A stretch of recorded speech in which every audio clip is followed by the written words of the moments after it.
We start today's story with a boy who spent their entire summer in a rundown pizza place in a dying town.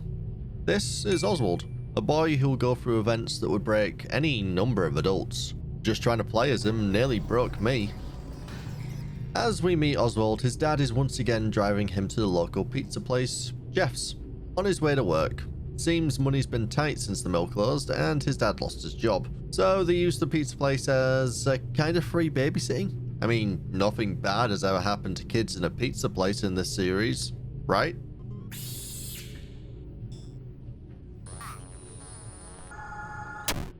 The town itself is dying. The mill closing down was just another symptom of this town's degradation. Most of the stores are closing down and the people are leaving. Oswald wants to know why they aren't. Turns out his grandma's health isn't the greatest and his dad's worried the move would be too much for her. So he's stuck here working a part-time job, hoping it'll become a full-time job so he can actually provide for his family. We couldn't ask for better symbolism of the state of the town than this poor possum. It's been sat here dead and decaying and no one's bothered to clean it up, with even Oscar and his dad showing indifference to the possum, just betting it'll still be there. Oswald does understand the world isn't fair. His dad is doing his best for him, but he's just a kid. He spent his whole summer in this rundown place while his friends have been escaping to another town. So he acts out a little. Nothing too dangerous. He overhears a family mention the good old days when they were playing the ball pit, the only danger being ringworm. That shouldn't be a problem anymore, so it sounds like a great place to hide from his dad. This right here would be the worst mistake of his life.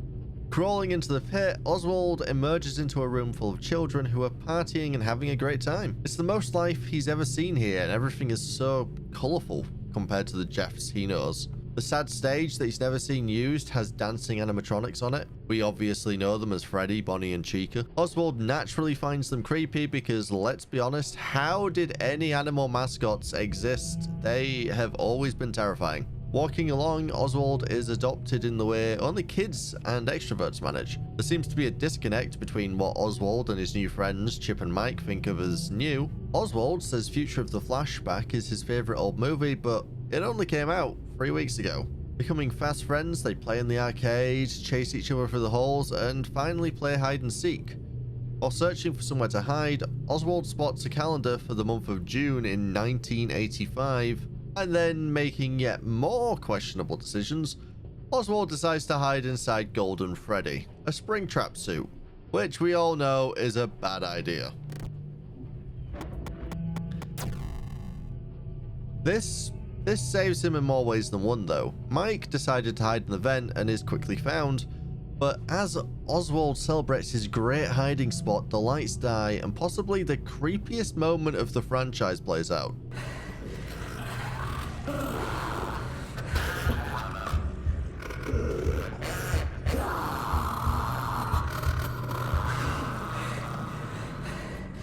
The yellow rabbit has blue eyes, a colour not commonly associated with Purple Guy. Its jerky movements don't even appear human, but luckily for Oswald, it doesn't notice him despite looking directly into his eyes. Oswald questions what that thing could even be, but as a kid he has bigger priorities, like what if he's not actually allowed back here and gets into trouble? The whole place is in chaos now, not the fun controlled chaos of before with kids being kids. Now they're screaming and running for their lives, and Oswald is left on his own. In the dark. In a back room he probably shouldn't be in. With some weird yellow bunny walking around, and screams coming from the front rooms. Oswald makes it to the front of the pizza place, and is almost crushed in a stampede of kids. Knowing he needs to find his friends, Oswald ignores all the children screaming and running in the other direction, and head towards the ball pit. The animatronics are freaking out, and Bonnie and Chica now have glowing purple eyes. On his way, Oswald spotted a slightly ajar door, and rather than leave, he decides he needs to explore it. On the other side was the yellow rabbit, who beckons Oswald to follow him, so of course, that is exactly what he does. Following the rabbit gives Oswald the most traumatic sight of his life. In the room are several bodies propped up against the wall, and the rabbit reveals its true nature, unhinging its jaw to reveal a second set of teeth that are more like fangs, lunging at Oswald to add him to the collection. Luckily for Oswald, he manages to beat it back with a stool and then runs for his life before crawling under a party table. In the dark, he hopes that it didn't see him. He desperately tries to control his breathing so he doesn't hear him, and as he cowers there in the dark, he sees something moving. A foot. In a time frame that felt like hours but was really only a few seconds, the feet slowly passed by his hiding place, and finally Oswald hears the door close. Realizing this may be his only chance, Oswald heads for the ball pit. Once on the other end of the ball pit, Oswald finds Jeff and his dad waiting. Before Oswald can explain anything, the rabbit bursts from the pit, dragging his dad in. Oswald does his best to pull his dad from the grip of the murder rabbit, and at first it seems like he's succeeding. But there's something wrong with his dad. His eyes are glowing, and Oswald sees a ghostly apparition replacing his dad. Before he can get away, Dad Rabbit grabs him and drags him to the car. Oswald is rightfully confused. Rabbit Dad keeps flickering between rabbit and man and won't speak to Oswald, just grabbing him and walking him into the house when they're home. For some reason, the rabbit doesn't hurt him, just leaves him in his room, so Oswald comes up with a plan. He needs an adult. And if his dad is out of commission and Jeff is useless, the best person is his mum, who's at work. He's going to need to steal his dad's phone to call her. Unfortunately, the phone is in their bedroom and Mr. Rabbit is having a seizure on the bed. Setting off the blender to distract it, Oswald sneaks around to the bedroom and grabs the phone. Before realizing his dad is either some kind of memory genius or a technophobe who doesn't even save any numbers, and Oswald doesn't know his mum's number off by heart. I mean, he doesn't even have a phone himself. So, Oswald will need to search for his mum's number while avoiding a very grumpy rabbit he just woke up from its weird undulations. Luckily, they keep mum's number on the fridge in case of emergency. Oswald calls her, panicking, telling her there's something wrong with Dad, and his mum says she'll be right there. Unfortunately, Oswald was too loud, and now the rabbit's hunting him, so he hides under the dining room table. Finally, after what feels like hours, his mum gets back, and Oswald is so relieved. His mum's here, surely she'll be able to help his dad and keep him safe from the rabbit. But she tells him off. Dad looks fine to her, and she thinks Oswald is just acting out, playing some silly little prank while she's at work. Defeated, Oswald just goes back to his room. But he can't just leave it like this. His dad is missing, something is pretending to be him, and it's now in their house. He needs to get back to the ball pit and save his actual dad. To do that, he's going to need to sneak out.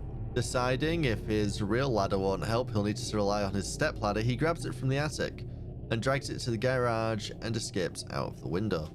Heading all the way across town, Oswald ends up back at the pizza place before going back in time all once again. Straight away, Oswald hears someone crying, and with no better ideas, he heads towards the sound. Maybe he can help them? He finds them trapped inside a Springtrap suit. The kid is terrified, justifiably so. Something grabbed them and stuffed them in here, and it keeps squeezing tighter and tighter. They beg for Oswald to help them. This is too much for Oswald. Who's he kidding? Save this kid? Save his dad? Save his mum from whatever was at home? He couldn't manage like that. He's just a kid, and right now he can only save himself, so he escapes, leaving everyone to their fates. Stranded in a different time, all he can do is wonder, now what? Let's rewind though, and this time, before finding the kid, Oswald finds his dad's wallet in a back room.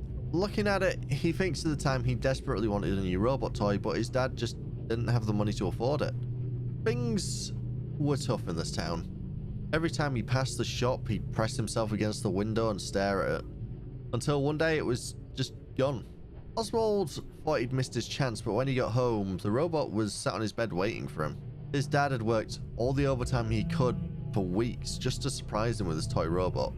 Oswald's resolve hardened. How could he just leave his dad behind? This time when he finds the kid, he heads off to look for a screwdriver to save them. Maybe they know where his dad is. Back in the present, Jeff makes a deal with Oswald. Jeff doesn't pay for his trash to get picked up, and forgot to dump it at the mill like he usually does. So if Oswald could do that for him, he'd give him a key to the basement where he keeps his tools. Jeff isn't totally negligent though, and does give Oswald a flashlight to keep him safe. After doing that, Jeff hands over the key, but the tools are rusted and useless. But maybe the key will still work in the past? Oswald crosses his fingers as he slides the key in and tries to turn them. Success. They were the same keys, and now with his new screwdriver in hand, Oswald frees the kid. The crying kid is terrified, doesn't want to go any deeper. He hasn't seen much, having been locked inside that suit. But before Oswald can really try convince them to help, the rabbit bursts in. He must have heard them both talking. Oswald freaks out and runs for the ball pit, diving in and escaping back to the present. Heading home, Oswald falls into a fitful sleep, filled with nightmares of his dad being taken and this rabbit imposter infiltrating his family. In the morning, grabbing his packed lunch from his mum, Oswald heads to his first day of school. He can barely keep his eyes open in class due to the night before. At recess, Oswald is filled with anxiety. The teachers droning on were hard to pay attention to, but without that to even focus on, all he can do is relive the night before until a bang snaps him out of his thoughts. Some kids are playing with firecrackers before a teacher sees and chases them off. Oswald wonders if they have any more he could use to fight off the rabbit. Oswald catches up to the firecracker kid at the end of the school day. He won't let Oswald borrow a firecracker as they're kind of one-use items. But if Oswald were to bring him some one-of-a-kind item he couldn't get anywhere else, then they'd have a deal. Dejected, Oswald walks outside, wondering just what exactly he could trade for the firecrackers. With this filling his head, he stumbles into Gabrielle being bullied by Dylan and his cronies. Before Oswald can intervene, they leave and Oswald attempts to cheer up Gabrielle. Turns out, Gabrielle was being bullied for reading. Oswald tries to relate, talking about the comics and more sci-fi stuff he enjoys, but Gabrielle is more into her Greek mythology. She really appreciates him trying to cheer up though, and gives him her grandpa's old notebook. Flipping through it, Oswald stops dead. By some weird twist of fate, this notebook is exactly what he needs. Gabrielle's grandpa was a technician at Freddy Fazbear's Pizzeria, and this book has tips and tricks on how all the animatronics work. Nothing on the yellow rabbit, but it might help Oswald find his dad. Oswald almost recognizes the drawings. They're just like the doodles he's been drawing all summer. He doesn't have time to think about that now though, and heads home where it's once again time to sneak out. His window's been sealed shut for who knows how long, but using the screwdriver he manages to jimmy it open and heads to Jeff's. Heading back in time, Oswald heads out to find out who was screaming last time, and he's plunged into darkness as all the lights cut out. After creeping around in the dark, hiding from the rabbit, Oswald finds the breaker backstage and flips it, giving him light, but now the rabbit knows where he is. Heading into the basement, Oswald hides inside a box until the rabbit leaves, unable to make anything out apart from its glowing eyes as it searches the room for him. Eventually it leaves and Oswald is able to search the halls for the kid he heard, but when he tries going into the kitchen, Chica chases him out. Now, Oswald has been under a lot of stress, and his anxiety has not only ruined his sleep, but also his appetite, which in this moment saves him. He trips and falls. As Oswald begins to think that this was it, he notices he dropped his lunch bag his mum gave him that morning, and this is actually what Chica is after. Somehow, she could smell the food on him. There's definitely a kid in the kitchen, but with Chica in the way, Oswald doesn't know what to do, until he checks the notebook Gabrielle gave him and he hatches a plan. But first, he needs to go back to the future and get some pizza. Unfortunately for Oswald, Jeff is running a business, and business is bad. Unless Oswald has some money, Jeff can't just give him a piece. But Oswald is under a lot of stress and he needs that slice of pizza to save someone's life, so he'll have to resort to some more underhanded tactics. He has a rat trap he found earlier, and if he could release a rat in the building, he should be able to borrow a slice of pizza. And it works. Releasing the rat by a customer, she screams and begins panicking as Jeff heads over to deal with a rat that's ended up in the wrong part of town, letting Oswald sneak into the kitchen and borrow a slice of pizza. Sneaking up on Chica's nest, Oswald lays down the pizza slice and quickly hides himself away. As soon as she's distracted, he heads into the kitchen, and there, hiding in the cupboard, he finds Mike. A real lucky kid to not have been found while making so much noise. Mike just wants to get out now that the coast is clear, so he agrees to meet Oswald at the entrance and sprints out there. Mike wants Oswald to come with him and escape, but Oswald needs to find his dad. He's not been through all this to not save him. So Mike asks him to look out for Chip before the rabbit bursts through the door and grabs Oswald.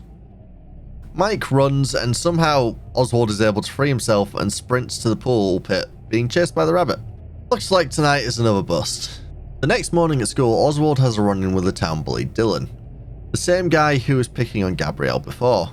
Oswald tries to be the bigger man and just walk away as he has much bigger problems than this idiot, before Dylan slaps him across the face with a tiny stretchy rubber arm. Luckily, Mrs. Meacham sees this and immediately confiscates the toy from Dylan. Now, Oswald has spent a couple of nights running for his life at this point, doing his best to find his dad and save lives. He hasn't really gotten any sleep and the constant pressure is causing some cracks to appear. In class, he begins to space out and then everyone around him turns into an animatronic, which quite understandably causes him to freak out. Mrs. Meacham is concerned by this student almost falling out of his chair and screaming and sends him on an errand to get some fresh air. In the principal's room, Oswald finds the book Mrs. Meacham sent him for, and as an act of revenge, he also pockets Dylan's stretchy arm. Take that, bully. At the end of class, Oswald tries to confide in Mrs. Meacham. He just doesn't know if he's strong enough to keep going and save his dad. Unfortunately, Mrs. Meacham doesn't all think it's strange that a kid could be saying this and thinks it's just about Oswald's essay that's due. So he gives up and heads home. Oswald again needs to sneak out. Unfortunately, Rabbit Dad has barricaded his bedroom window, which raises the question of how the mum explains that away, but never mind. Luckily, Oswald found a rope during his recent escapades and uses it to climb down from the attic window. Oswald heads straight back to the past and decides that seeing as the rabbit came from the arcade last time, it's as good a place as any to start looking for his dad. On his search, Oswald finds a picture his dad keeps. It's of him and his mum on vacation. The boys got too burnt despite the mum reminding them to wear sunscreen and she kept calling them lobsters. It's a nice memory. His dad loved to keep photos of the most precious things in his life. It's how he kept going despite the hard times that had fallen on the town. Oswald finds another picture of him last year. His dad always insists on taking a picture on the first day of each school year. And while it's a little embarrassing, Oswald secretly enjoys it. There was no picture this year though. While exploring, Oswald sees something shiny sticking out of a vent on the wall. It's too high for him to risk reaching, but he has the sticky hand he borrowed from Dylan. Inside was a key to the arcade.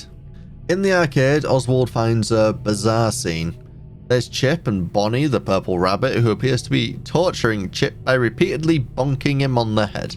Bonnie isn't too pleased to be distracted from this game, so Oswald sprints out there. Now he'll need some way to distract it so he can free his friend. He checks his trusty notebook once again, and there it is. Bonnie hates anyone touching his guitar. All Oswald needs to do is find it, play it a little, and sneak around all the homicidal animatronics to save his friend. Couldn't be easier, right? Except the guitar strings are broken. While trying to find some replacements, Oswald had some time in his hands. He always loved spending time with his dad at the factory. His dad would sneak him in and show him what he did, so when he saw the rundown state of the arcade, he just began working. It helped make him feel closer to his dad, and before he knew it, he'd fixed every arcade machine there. Jeff has been hearing all the commotion and finally comes in to see what Oswald is doing and is shocked everything is working. This kid had been stuck here all summer, dropped off by his dad every day, and he's gone out of his way to make this place better for everyone else. Jeff takes this to heart. Maybe, just maybe, he could fix up the place a little as well. Oswald even plays a little, enough to get a ticket for the old prize machine. He wins some old handheld gaming device that isn't in production anymore. It's not something he'd want, but maybe it's something you couldn't get anywhere else. Oswald searches all over for guitar strings and eventually ends up at the mill. People have been using it as a dumping ground, so maybe he'll get lucky and find the guitar strings. And he does. He finds them, but it's not the only trash he finds here. Dylan was creeping around in the dark like a stalker and takes a picture of Oswald rooting through the garbage to bully him about at school. Oswald, as always, has much bigger problems, and so he heads to his murder pizzeria and fixes up the guitar before playing his little heart out. This enrages Bonnie, and he chases Oswald down into the cellar. Oswald panics and makes a split-second decision to hide in the vents. It Doesn't work this time though. Bonnie was close enough to realize where he went and shoves his arm through the vent after him, grabbing Oswald by the leg. Oswald managed to break free, but now he has yet another rabbit hunting him. After managing to escape and creeping through the pizzeria, Oswald finally manages to save Chip from getting brain damage. Chip didn't see any adults and just really wants to get out there, but Oswald needs to find his dad. The conversation is cut short, however, when Freddy bursts through the door and the rabbit appears behind Chip, leaving just one way to run. Oswald manages to once again escape, but after another sleepless night, he's really starting to feel worn down. On his way to school, he stops by the library. He finally has something to trade for one of those firecrackers. School is rough. Oswald has barely slept in days. His nerves are frayed from the constant stress of being hunted, and now Dylan wants to bully him over the picture he took the night before. As he begins to laugh and the children gather around Oswald, pressing in on him from all sides, his tenuous grasp on his sanity snaps, and they all begin to morph into animatronics before his eyes. Having been stuck on a razor's edge for nights, his instinct kicks in and he attacks Dylan before realizing where he was and sprinting from the school. This at least gives him a bit of a head start on the day as he heads straight back to look for his dad. As soon as he travels back though, he hears another kid scream. Maybe this kid will actually have seen his dad. As Oswald creeps through the building, the noise seems to be coming from the security room. As he opens the door though, Freddy was waiting on the other side. Setting off the firecracker stuns Freddy, but everything will have heard it, so Oswald doesn't have much time. Dashing into the security office, he finds a kid hiding in the corner. They won't move at the moment, so Oswald uses the camera to check where the rabbit is. The rabbit attacks the camera. It knows he's watching, but the terrified kid still can't move, so Oswald is going to need to distract the animatronics to help the kid sneak out. After scurrying around in the vents, watching out for Bonnie punching through the side again, Oswald sets off an old threadbare head. Back at the security room, the kid is already gone. Oswald was really hoping they could tell him about his dad, but at least they're safe. Oswald decides to check the CCTV again just to make sure that they did actually get out safely. They did not.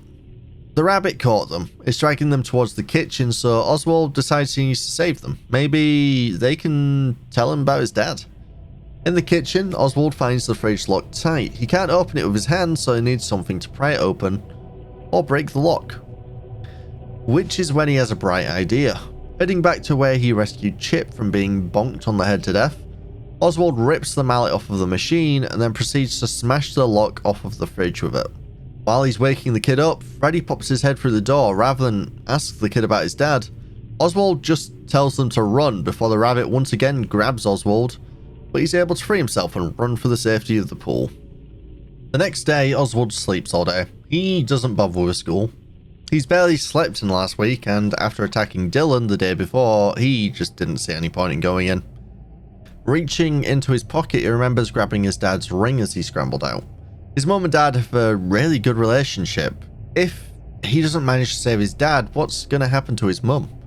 Rather than any messing around with ropes or ladders, he just heads straight to the front door and leaves to the pizzeria.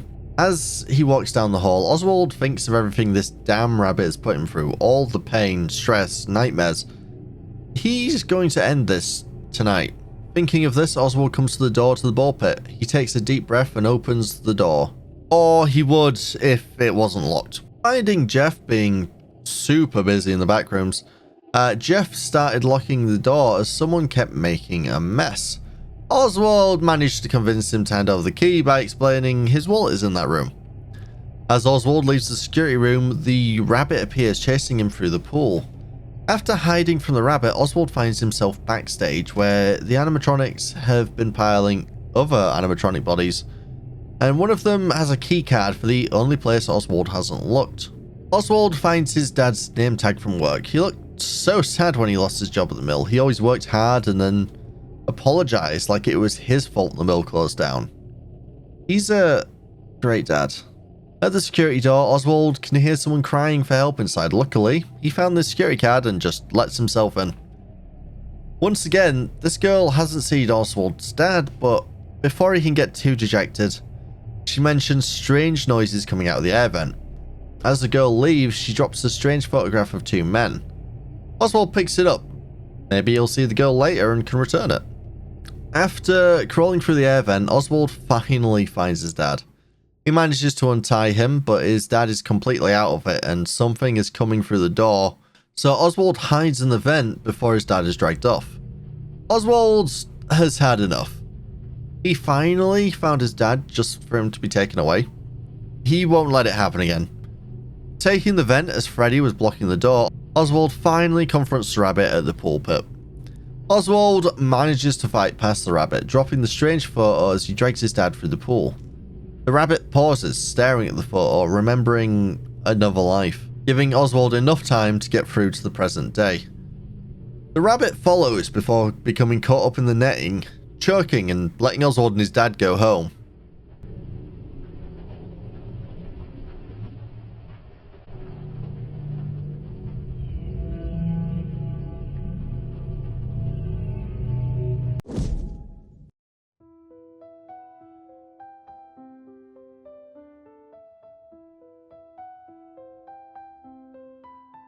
Oswald explains it all away as his dad's slipping and hitting his head.